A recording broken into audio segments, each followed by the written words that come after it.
건강하고 행복한 소시 오늘 아티스트 임영웅님의 마지막 영상 되겠습니다.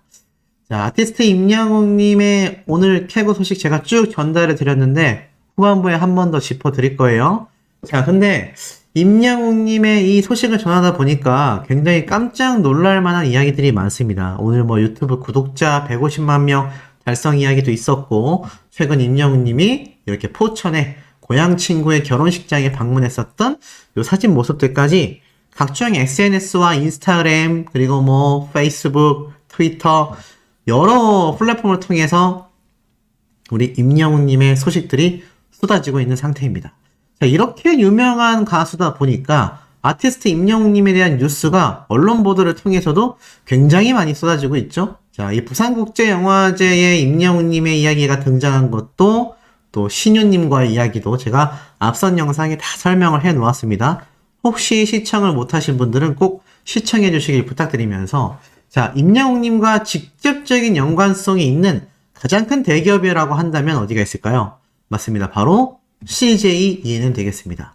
자, CJ ENM이 지금 역대급 위기 상황을 겪고 있다고 해요. 자, 이 CJ ENM이라고 말할 것 같으면 우리 임영웅님의 콘서트 주최부터 시작해서 나아가선 임영웅님의 영화 CGV죠. 그리고 나아가선 임영웅님의 VOD, TV, OTT 서비스 굉장히 밀접한 연관성이 있는 곳입니다. 최근 제가 이런 기사도 한번 전달드렸죠. 단독 기사로 올라왔었는데 CJ ENM 측에서 천여 명의 유튜버들, 크리에이터를 보유한 업계 1위 MCN 다이아TV 기업을 매각하겠다 라는 이야기가 나오면서 제가 이 당시 때 임영웅님의 유튜브 채널은 과연 그러면 어디에 소속이 되느냐, 그냥 물고기 뮤직 소속사와 임영웅님 스스로에게만 직접 이 부담감이 지어지는 게 될 수도 있다. 이 다이아TV라는 곳이 결국 CJ ENM 그룹 산하에 있는 큰 자회사로서 임영웅님의 이 유튜브에 관련된 모든 부분을 다루고 있었다. 뭐 저작권부터 임영웅님의 초상권, 컨텐츠 보호, 많은 부분에서 다이아TV가 굉장히 혈퇴를 내는 이런 상황이 많았거든요.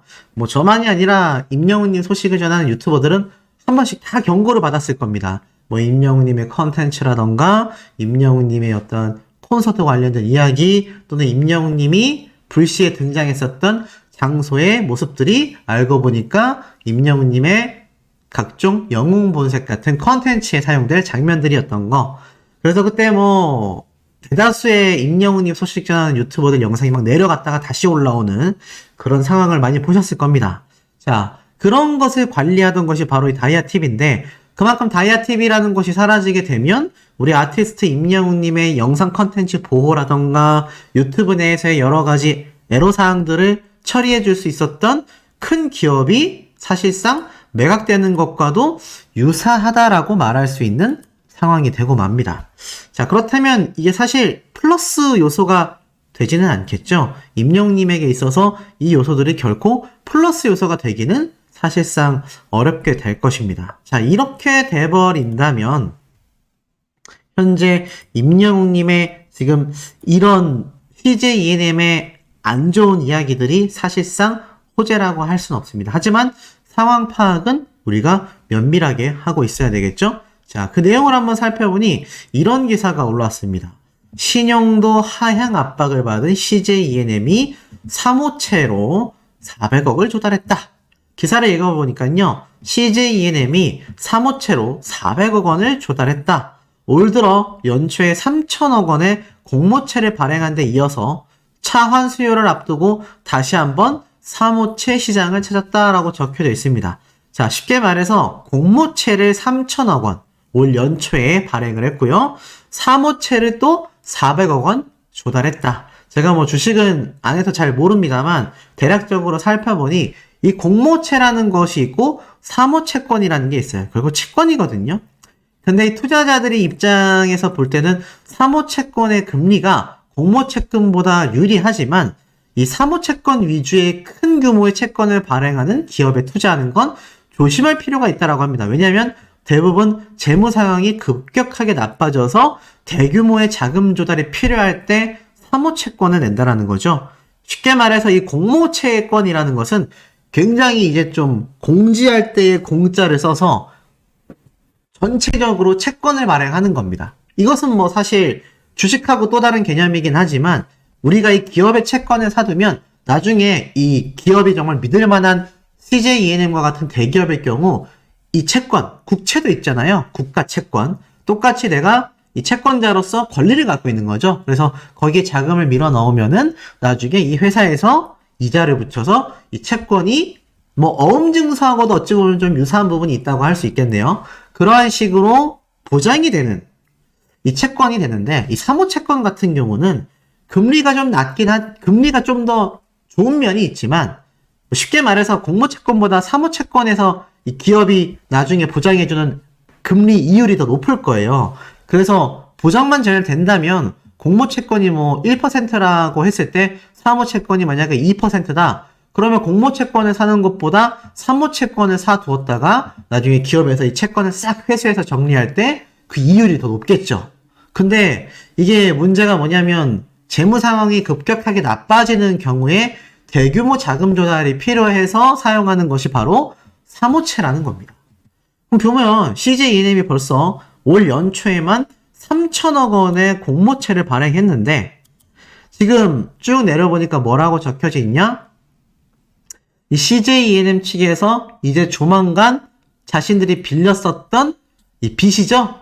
이 채무를 상환해야 되는 이 시기가 도래하는 것 같아요. 그러니까 올해 총 4,550억 원의 부채가 만기를 앞두고 있다. 이 부채라는 건 빚을 말하잖아요. 이 빚을 갚을 만기일이 다가오고 있다는 얘기예요. 근데 올해만 갚아야 되는 부채가 4,550억 원이다. 야, 그러니까 지금 이게 좀 공모채로 조달한 3천억과 이번에 확보한 400억 모두가 차환. 제가 볼 때는 올해 갚아야 하는 이 4,550억 원의 부채를 내기 위해서 채권을 발행했다는 얘기예요. 기업이 채권을 발행하는 거는 좀 얘기가 다른 것 같아요. 우리나라도 뭐 국가 부도된다라는 말이 나오면서 국가 채권이 굉장히 지금 많이 밀려있지 않습니까?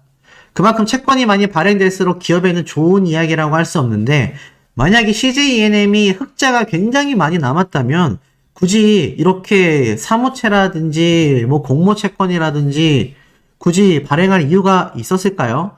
아마 저는 없었다라고 생각이 됩니다. 그만큼 지금 CJ ENM이 많이 힘들어진 상황이에요. 근데 여기에 연타로 어떤 얘기가 있었냐? 바로 CJ 라이브 시티. 우리가 예측했었던, 제가 말씀드렸던 임영웅 님이 CJ ENM과 함께 했을 때 차후 이 CJ 라이브 시티가 완공이 되면 여기에서 임영웅 님이 엄청난 공연을 할 수도 있다. 이 CJ 라이브 시티가 뭐 수년의 시간이 걸리겠지만 아마 고양시 일산동구에서 이것이 설립이 되면서 그때 이제 킨텍스 기억나시죠? 우리가 고양 콘서트 때 갔던 바로 그 킨텍스 근처 부지에 이 CJ 라이브 시티가 건설을 앞두고 있었는데 이게 일시 중단됐습니다. 심각한 거죠. 왜 그러는지 봤더니 이렇게 적혀져 있어요. 바로 이것을 주최하던 하나건설 부문에서 공사 중인 CJ 라이브 시티 아레나 사업이 일시 중단되는 등 잡음이 발생하고 있다라고 말을 해요. 건설 경기가 불황을 이어가고 있는 가운데 공사가 원활히 진행되지 않을 경우 이 하나건설 부문 측에서는 매출 축소로 이어지기 때문입니다. 쉽게 말해서 건설 경기가 지금 굉장히 불황을 맞이하고 있다 보니까 이 사태에서 CJ 라이브 시티를 무리하게 시공을 진행하다가 차후에 매출에 악영향을 끼칠 수 있다는 거죠. 그래서 27일 업계에 따르면 이 공사가 지난달 중순, 그러니까 4월 중순부터인 것 같아요. 일시 중단됐다라고 말을 합니다. 그래서 이 CJ 라이브 시티 시공사인 하나건설 부문과 공사비에 대한 재협상이 진행되고 있다라고 말을 해요. 원래 CJ 라이브 시티는 이 아레나 공사를 통해서 이 CJ 시티 아레나 공사를 통해서 뭐 엄청난 부지의 K-팝 전문 공연장을 건축하던 사업이었습니다.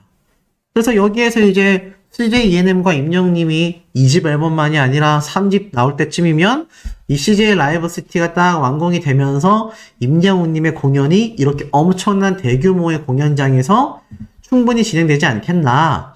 뭐 이런 이야기가 충분히 돌 수 있었는데 굉장히 불투명해졌다라고 할 수 있겠죠. 자, 이렇게 지금 CJ 측은 내부적으로 많이 힘듭니다. 왜냐하면 굉장히 휘청이고 있다는 얘기예요. 물론 대기업이기 때문에 뭐 부도되거나 이러진 않겠지만 사업 분야의 규모가 굉장히 줄어든다는 얘기입니다. 그럼 투자금도 줄어들 것이고 나아가선 이 사업들이 뭔가 하나둘 사라지게 되겠죠. 근데 CJ ENM의 줄임말은 CJ 엔터테인먼트예요. 이 엔터테인먼트에는 영화, 방송 프로그램, K-팝과 같은 이런 뮤지션 발굴 또는 뮤직 컨텐츠, 콘서트 컨텐츠 이런 것들이 복합적으로 있는 CJ ENM인데 이곳에서 유일하게 흑자를 기록했다라고 할 수 있는 것이 바로 아티스트 임영웅님의 오늘 25만 관객을 달성해버린 I'm Here the Final 영화 수익일 것입니다. 제가 이 영화 수익만 60억 원이 넘는다라고 설명을 드렸어요. 지금 보니까 60억 원이 작은 돈일까요? 자, 사무채까지 끌었어야 될 정도로 400억을 조달하는데 사무채권을 발행했다는 얘기입니다. 근데 이 중에 60억이면 퍼센테이지가 어떻게 됩니까? 거의 10%가 넘죠? 12% 정도 될까요? 그 정도의 금액을 아티스트 임영웅님의 영화 수입 하나만으로 달성을 했고요. 이게 지금 국내에서만이지 해외에서 개봉된 임영웅님의 영화 관객수 집계가 아직 나오지도 않았습니다. 그리고 나아가서는 일본에서의 개봉도 지금 6월 달에 앞두고 있어요. 그러니 CJ ENM의 임영웅님의 이 영화 무비 컨텐츠만으로 벌어들인 수익이 100억 원에 육박할 수 있다라고 제가 예상을 했습니다. 그러면 단순히 100억이라고 했을 때 CJ ENM이 지금 빚을 갚기 위해서 발행한 사모채권의 400억 중에 4분의 1입니다. 엄청난 차이가 나죠? 지금 그 정도로 임영웅님이 CJ ENM의 위기를 그나마 벼랑 끝에서 막고 있는 셈이다. 저는 그렇게 해석을 할 수 있을 것 같습니다. 그만큼 아티스트 임영웅님의 이 CJ ENM 내에서의 영향력이 어마무시하다는 얘기거든요.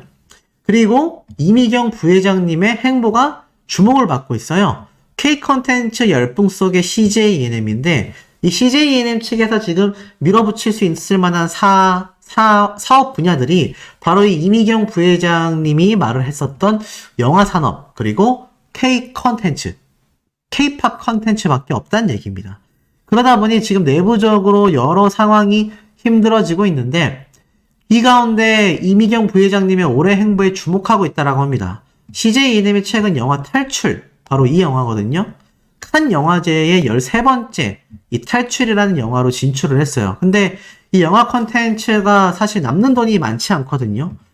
뭐 칸 영화제에 진출한 CJ ENM의 영화는 많지만 문제는 흑자를 벌어들이지 못했다는 이야기가 많습니다. 칸 영화제에서는 상을 받는데 이게 정작 내수 경제인 국내에서는 실질적인 흑자로 전환되지 못하고 있다는 얘기예요. 그런데 임영웅님의 이번 영화에서의 벌어들인 수익이 수십억 원이지 않습니까? 그러니 CJ ENM 측에서는 이미경 회장님이 이 그룹을 이끌고 가고 있다라고 해도 과언이 아닌 와중에 영화만이 아니라 각종 K 컨텐츠에 특히 K-팝 컨텐츠, 특히 그 중에서도 임영웅님의 이 영화 무비에서도 드러났을 만큼 아티스트 임영웅님의 콘서트 수익이 막대했다는 얘기입니다. 임영웅님의 콘서트 수익이 수백억 단위였어요. 그러면 영화에서도 100억 원, 콘서트에서도 200억 원, 이것만 합해도 300억 원에 육박합니다.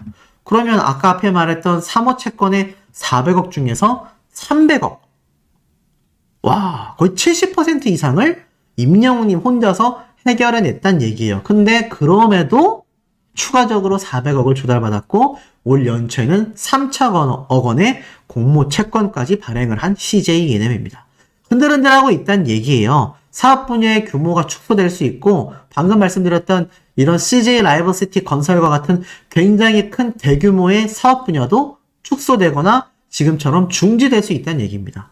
그러니 지금 이미경 회장님이 이런 영화 컨텐츠에 집중하고 있지만 특히나 K 컨텐츠에 포함되는 K-팝 그리고 K-콘서트에 굉장히 많은 집중을 하고 있을 텐데 임영웅님이 눈에 들어오지 않을까 싶습니다.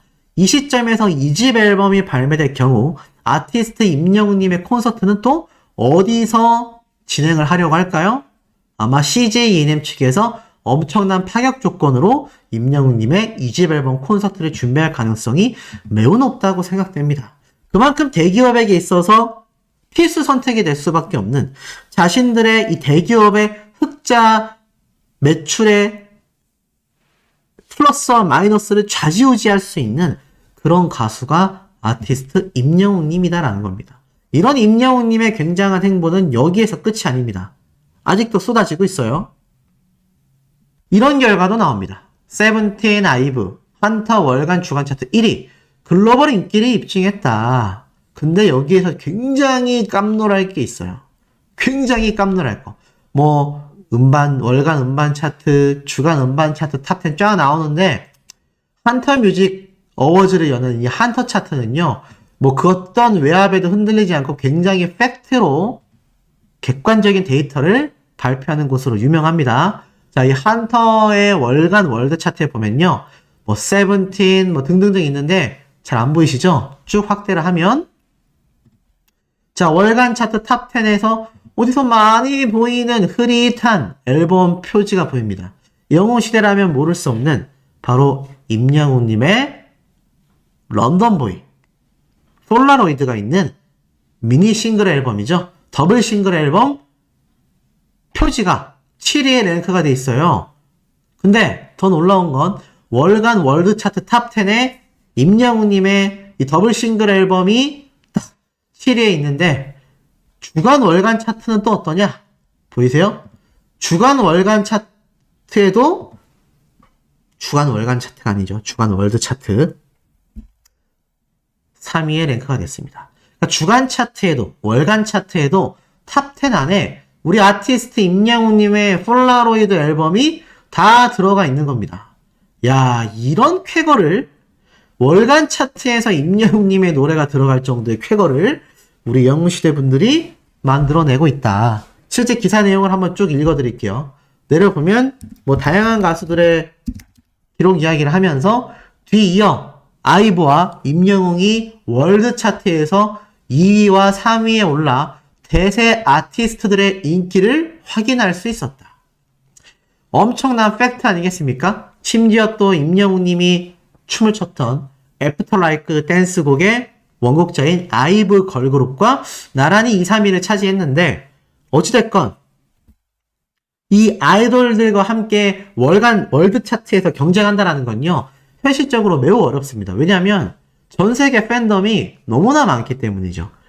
그런데 지금 임영웅님은 사실상 해외 팬들이 굉장히 규모가 국내 팬덤하고 비교했을 때는 차이가 많이 나고 심지어 이런 아이돌들의 세계 해외 팬들과 비교했을 때는 그 차이가 더욱더 극명할 수밖에 없다는 겁니다. 그런데도 불구하고 임영웅님은 월간 차트에서 7위, 주간 차트에서 3위를 기록할 만큼 지금 굉장한 격차를 보여주고 있다. 이것이 너무너무너무 대단한 결과라는 거죠. 이런 아티스트 임영웅님의 차트 파워는요, 오로지 우리 영웅시대 분들의 활약 덕분에 쏟아지고 있다는 겁니다. 그게 너무 대단하다라는 거예요. 이러한 것들이 하나씩 모였기 때문에 지금의 아티스트 임영웅이 만들어질 수 있었다. 그것이 기사로도 표현이 됩니다. 제가 한번 쭉 말씀을 드려볼게요. 자, 바로 포브스. 제가 오늘 아침에 설명드렸죠? 이 포브스 코리아의 잡지사에서 운영하는 사이트입니다. 보니까 2023 파워 셀러브리티 40 드디어 순위가 발표가 됐어요. 2023 파워 셀럽 명단에 오른 스타 다수가 올해 신규 진입을 했다라면서 자, 순위 발표가 됐는데 1위에는 역시 부동의 방탄소년단이 위치했습니다. 이건 제가 앞에 말씀드렸던 이 한타 뮤직 월간 월드 차트와 비슷해요. 해외 팬덤이 워낙 많기 때문에 방탄소년단의 아성을 뛰어넘기 쉽지 않죠. 자, 그렇다면 2위에는 누구냐? 가수가 아닌 손흥민 축구 선수가 위치를 했습니다.